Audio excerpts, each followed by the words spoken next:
एक मिनट में सीखते हैं एक्सेल के इंपॉर्टेंट फंक्शंस। एक सैंपल एग्जांपल लेते हैं। मान लीजिए ये हमारा डेटा है, हमें काउंट करना है इस सेल के अंदर कितने कैरेक्टर्स हैं।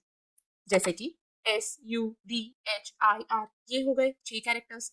फिर एक स्पेस है 7, 8, 9, 10, 11, 12, 13।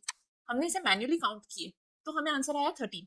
इसका ही डायरेक्ट फॉर्मूला है, हम यूज करेंगे is equal two lane, open the brackets, और फिर हम ये सेल सिलेक्ट करेंगे, क्लोज द ब्रैकेट, एंटर। तो हमें आ गया डायरेक्टली कि इस सेल के अंदर 13 कैरेक्टर्स है। ये स्पेस, कॉमा, कोलन्स, ये सब भी इंक्लूड करता है अपनी काउंटिंग में, करेक्ट। वैसे ही यहाँ पे हमें काफी सारी स्पेस दिख रही है between Rahul and Patel, right, और हमें ये स्पेस हटानी है तो हम यूज करेंगे is equal to trim, open the brackets, C15, ये सेल सिलेक्ट कर दिया, क्लोज द ब्रैकेट, एंटर। तो अब आप देखेंगे कि यहाँ पे सिर्फ एक स्पेस है राहुल और पटेल के बीच में, और जो एक्स्ट्रा स्पेसेस है पहले, बाद में या फिर बीच में, वो सब ट्रिम फॉर्मूला हटा देता है। अब कई बार जैसे हमें बिगिनिंग के कुछ कैरेक्टर्स या फिर एंड के कुछ कैरेक्टर्स चाहिए होते हैं। एग्जांपल, अगर हमारे पास पैन कार्ड का डेटा है और हमें सिर्फ first 4 digit of pan cards चाहिए या सिर्फ last 4 digit of pan cards चाहिए, राइट, तो हम उसमें लेफ्ट और राइट का फॉर्मूला यूज करते हैं। तो लेफ्ट से अगर हम चालू करें इस सेल में, तो हम कह रहे हैं कि यहाँ पे हमें फर्स्ट 5 कैरेक्टर्स दीजिए, तो हम यहाँ पे डालेंगे इज इक्वल टू लेफ्ट, फिर हमने ये सेल सिलेक्ट कर दिया, कॉमा, और अब हमें कितने कैरेक्टर्स चाहिए, 4, 5, जितने भी, हम यहाँ 5 डालते हैं, क्लोज द ब्रैकेट, एंटर। तो ये फर्स्ट 5 कैरेक्टर्स जो है इस सेल के, वो हमें दे देता है। कॉन्कैटिनेट क्या करता है, सेल्स को ज्वाइन करता है। अभिनव हमारा इस सेल में है, सेन हमारा इस सेल में है। कई बार हो सकता है कि अलग अलग कॉलम्स में हो, जैसे अभिनव इस कॉलम में हो, सेन इस कॉलम में हो, तो ये बहुत ही इंपॉर्टेंट फॉर्मूला होता है अगर हमें इनको ज्वाइन करना है एक सेल में।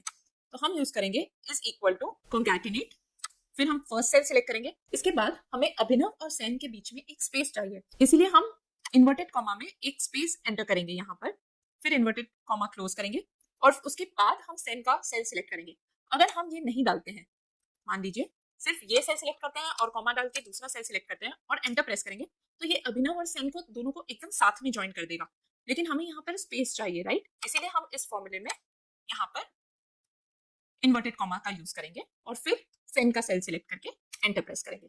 तो ये आ गया प्रॉपर्ली अभिनव स्पेस सेन। ये बहुत इंटरेस्टिंग फॉर्मूला है जो कैरेक्टर्स को रिपीट करता है। मान लीजिए यहाँ पे हम कुछ नंबर्स डाल देते हैं और यहाँ पे हम रिपीट का फॉर्मूला यूज करते हैं, इज इक्वल टू रिपीट। क्या रिपीट करना है, मान लीजिए आई, इन्वर्टेड कॉमा, और कितनी बार रिपीट करना है, या तो हम यहाँ पे 12 मैन्युअली स्पेसिफाई करें या फिर हम ये सेल सिलेक्ट कर देते हैं और एंटर। तो ये आई को 12 बार रिपीट किया है। वैसे ही यहाँ पर 21 बार, यहाँ पर 7 बार, 15, 5, राइट।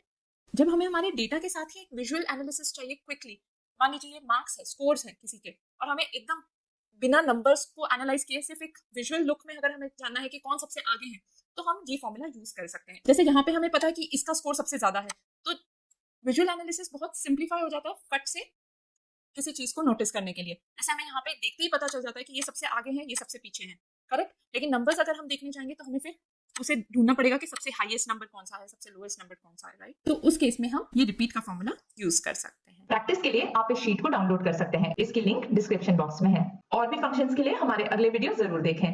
Thank you.